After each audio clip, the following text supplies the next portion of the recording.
Good afternoon and welcome. Thank you for joining the IRBA information session on the proposed competency framework, which has been revised in 2026.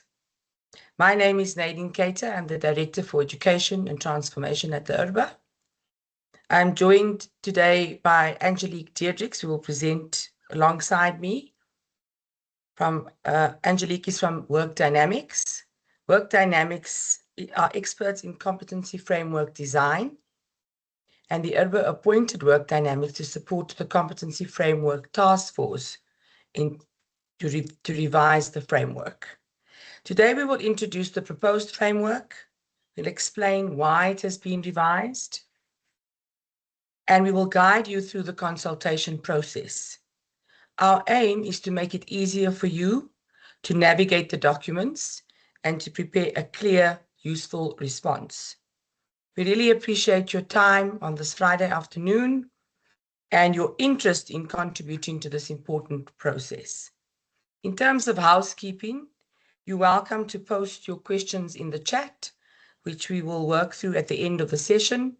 And I think at the end of the session, we'll also allow you to raise questions by putting your hand up, but we will address that at the end of the session.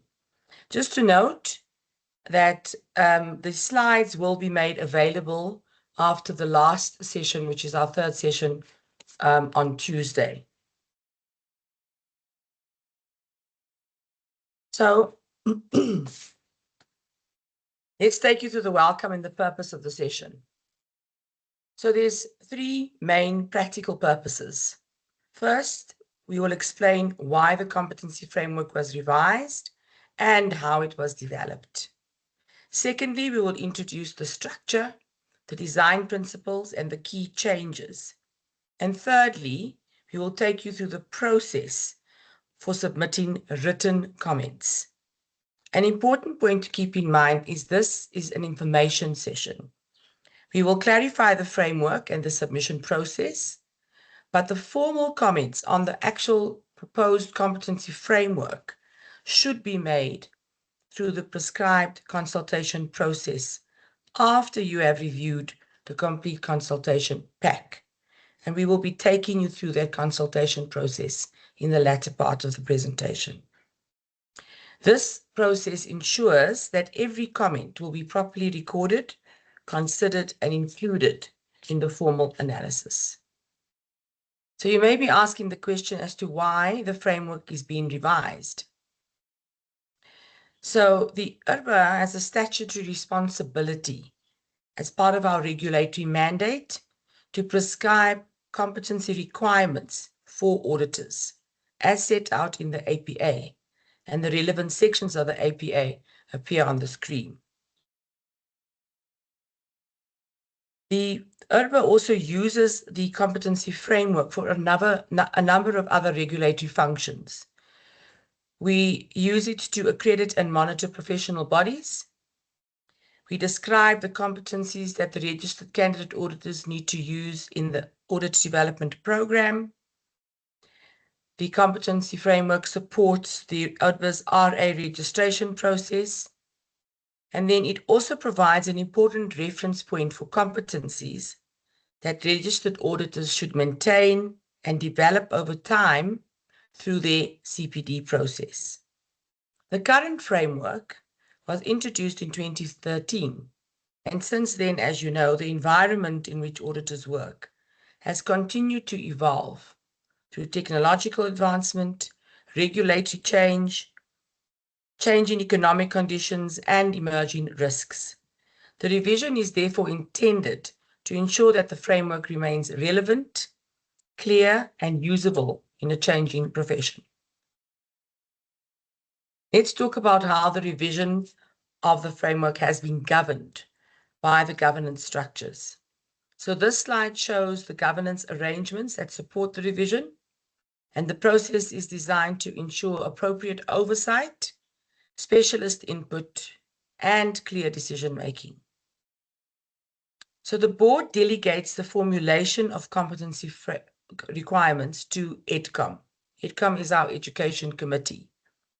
The EDCOM then oversees the revision and also appointed the Competency Framework Task Force. The task force had undertaken the detailed research, the benchmarking, and the work of drafting the competencies. The task force going forward will now consider the consultation comments and will recommend refinements and changes to present an updated framework to the IRBA governance structures for approval.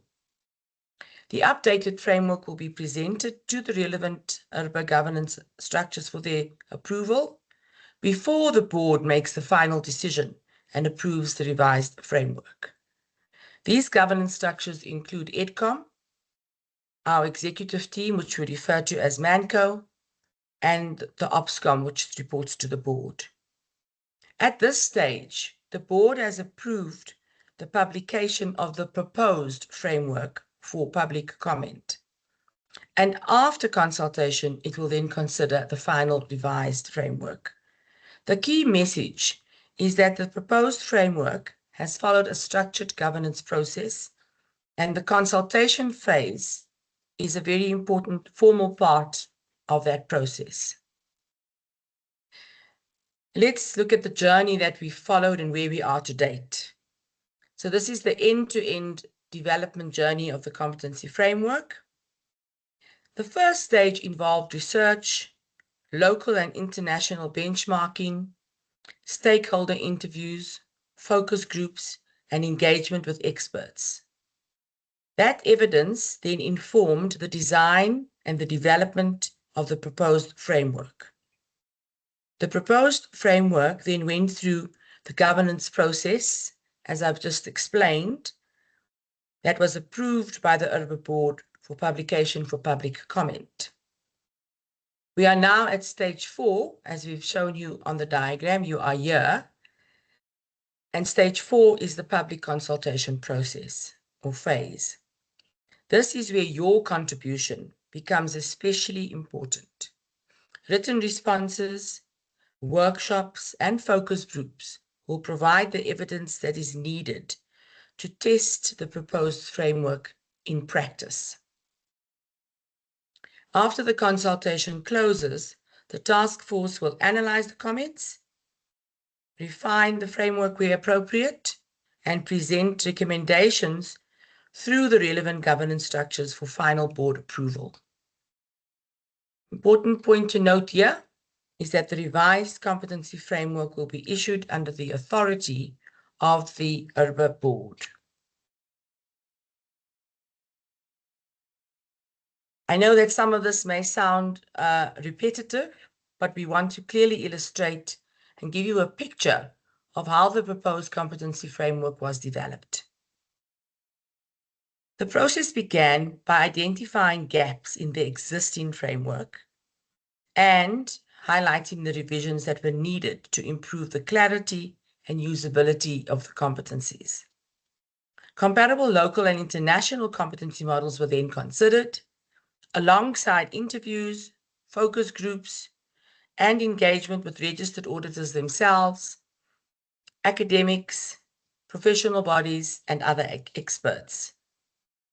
The competency model and the progression principles were developed first to provide a foundation on which to draft the competencies. Draft competencies were tested against the model that was developed, and then the model was further refined. A complete set of draft competencies were then developed, and these were refined through iterations of subject matter focus groups. These subject matter focus groups were made up of experts that were experts in the specific subject areas. Finally, the proposed framework was submitted through the IRBA governance process for recommendation to the board for approval to be published for comment. Together, these steps helped ensure that the proposed framework is research-informed, benchmarked, and tested with relevant stakeholders. I'm now going to hand you over to Angelique Dierdix, who will take you through the rest of the presentation. Thank you, Nadine. So we will now move from the development process to the substance of the proposed framework. The next group of slides highlights the main revisions that are proposed. The first key revision is a change in the design philosophy. The proposed framework is principle-based and outcomes-driven. This means competencies are expressed as observable outcomes and behaviors, rather than a list of tasks to be completed. It is also important to distinguish a regulatory framework from curriculum, syllabus, or job descriptions. The framework sets the outcomes expected at a regulator level. Professional bodies, education providers, and training environments will then determine how those outcomes are developed, taught, and assessed within their own approved programs. This approach is intended to support different education and training pathways, promote greater consistency across the ecosystem, and allow the framework to remain adaptable as the profession evolves. The second key revision relates to progression. The familiar three-tier model has been retained, but the progression principles have been updated. Tier 1 is foundational and represents the academic program that is undertaken at universities and within learning providers, and is associated with developing core knowledge through structured academic learning. Tier 2 is intermediate and represents training programs undertaken at auditing firms and focus on applying competence within growing independence in supervised audit firm environments. At the end of Tier 2, an individual would be eligible to obtain the SAICA or ACCA designation. Tier 3 is advanced and represents the audit development program undertaken at the auditing firm and that is managed by IRBA and reflects leadership of engagements, mature judgment, and work in a higher risk or less structured context. The important point is that progression is not simply about moving through these separate programs. It reflects increasing capability, independence, judgment, and responsibility across the development pathway, leading towards eligibility to register as a registered auditor. In the next slide, we show the comparison of how the progression principles have been revised. The 2013 model used different sets of progression factors across core, professional, and specialist competence, and the proposed model introduces one clearer set of principles that can be applied more consistently across competencies and tiers. The principles consider autonomy and accountability, complexity and risk, judgment and professional skepticism, documentation, integration, development impact, and consultation and escalation. The third revision is the classification of competencies. The 2013 framework used a broad distinction between technical and non-technical competencies. The proposed framework moves away from this binary classification of competencies and introduces three categories of competencies: technical, professional, and enabling competencies. All three categories develop across the three tiers. Technical competencies address the knowledge and capabilities applied in areas of professional work. Professional competencies focus on the responsibilities and conduct expected of an auditor. And enabling competencies support effective application, including how an individual analyzes, communicates, collaborates, leads, and continues to learn. The category should be read as interconnected rather than isolated.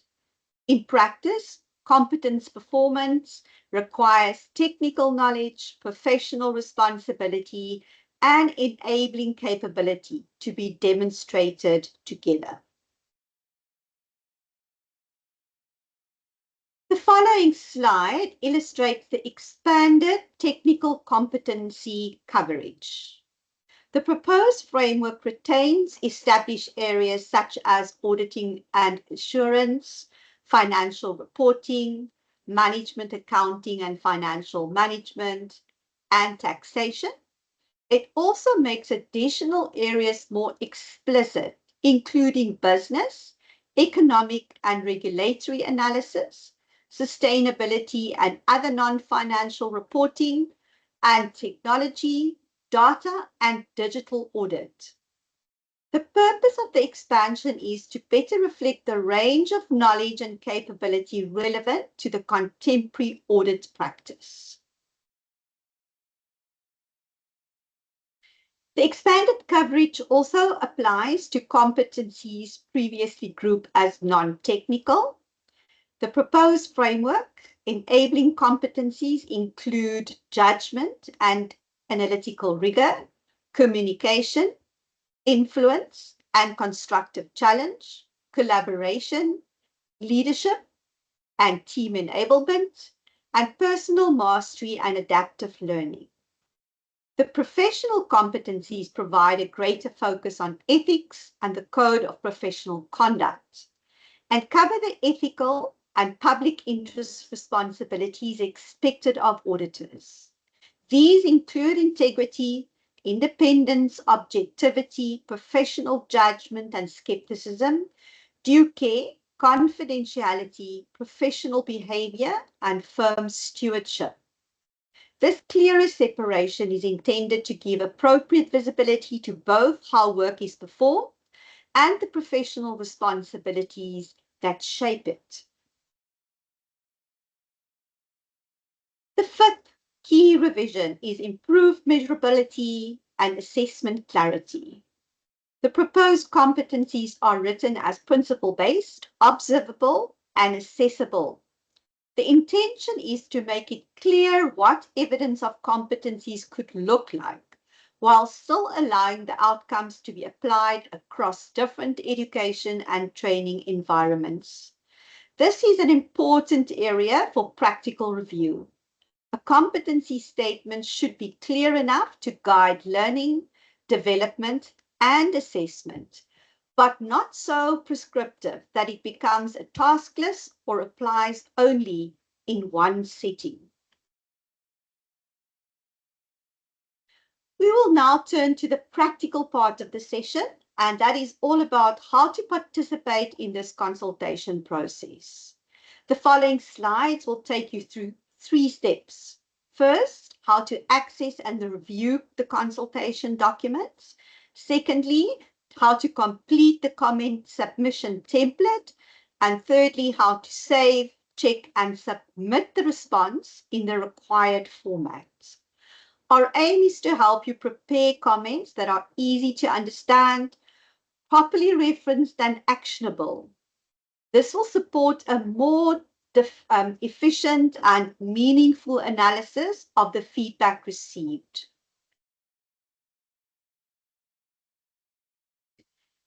So step 1 is to access the full consultation pack from the IRBA website. If you have a look at the first block, you will see the IRBA website address that you can follow. Please download the proposed framework, the request for comment, the FAQs, and the comment submission template. The template is available in Word and in edit. So select the format that is most practical for you and save a working copy locally. Before drafting comments, please read the framework in its entirety, and the request for comment explains the questions being asked, while the template provides practical guidance on preparing a response. All the comments must be submitted using the comment submission template. You may comment on the areas relevant to you only. but your comments should be based on the complete context of the proposal. Step 2 is to complete the submission template. Begin with the respondent details and the publication preference. For each question on which you comment, indicate your overall position where required. Then make the comment easy to trace, identify the relevant domain, cluster, competency tier, and page number. Explain your rationale using evidence or relevant experience where possible. It is helpful for you to recommend a change. Please describe the amendment clearly and include suggested wording. Finally, identify practical implications, implementation risks, unintended consequences, or areas where support may be needed. A strong consultation comment brings these elements together: a clear position, an exact reference, a reasoned explanation, an actionable proposed change, and the likely implications. The consultation questions cover 5 distinct areas: the relevance and the completeness, the conceptual design and structure, the clarity and measurability, the practical application, and the implementation readiness. These questions are independent. You may respond only to those that are relevant to your experience or organization. There's no expectation that every respondent must answer every question. For each response, select your overall position, provide an exact framework reference, explain your comment and rationale, propose a specific amendment where appropriate, and describe the practical implications. Please avoid broad observations that cannot be linked to provision. A precise reference and constructive proposed amendment make it much easier to understand your point and to evaluate that. The completed example in the consultation material can be used to guide you, which we will be going through now. So this is the illustration of a completed response on the submission template. It shows how the different parts of the useful comment fits together. Notice that the response identifies the question and the overall position, then pinpoints the relevant framework reference, the rationale explains the concern and why it matters, and the proposed amendment translates the concern into an actionable recommendation. The example is not intended to prescribe the view that respondents should take. It's just for purpose of demonstration. When completing your own response, aim for clarity rather than length. A concise, well-referenced comment with clear reason and proposed solution is often more useful for the task force than a lengthy general observation.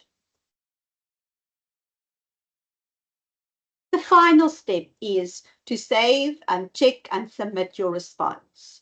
Before sending it, check that each comment includes the correct reference, the rationale, the proposed amendment, and the practical implications. Also confirm your publication preference. Please remember that this preference applies to a complete submission, including any annexes that you add. If you use the editable PDF, submit the completed PDF. If you use the Word template, submit both the completed Word file together with a matching PDF copy. Email the required files to education@irba.co.za. Please submit comments by the 7th of September. We encourage you not to leave any final checks or clarifications with organizational approvals so that you could make the 7th September deadline. So after you have submitted your comment, comments will be reviewed by the task force, and the task force will update the completed framework where required. The updated, along with an analysis of the comments received, will be presented to the IRBA governance structures for approval and recommendations to the IRBA board. The revised competency framework will be used under the authority of the IRBA board. We will now move to the section for Q&A. If you have left any comments in the chat, we will pick that up and respond. Alternatively, please put up your hand. The question and answer format is really about clarifying any of the presentation notes that we did today for the consultation documents or process, for the submission process, for the design process that we followed. Any questions that we're not able to address today, we will refer to the task force, and therefore we prefer that if there are any questions that we defer, that you email those to the edutrain@irba.co.za email address. I'm opening the floor now, so if there are any people that would like to ask a question or clarify anything on today's presentation, please feel free to put up your hand so that we can address those.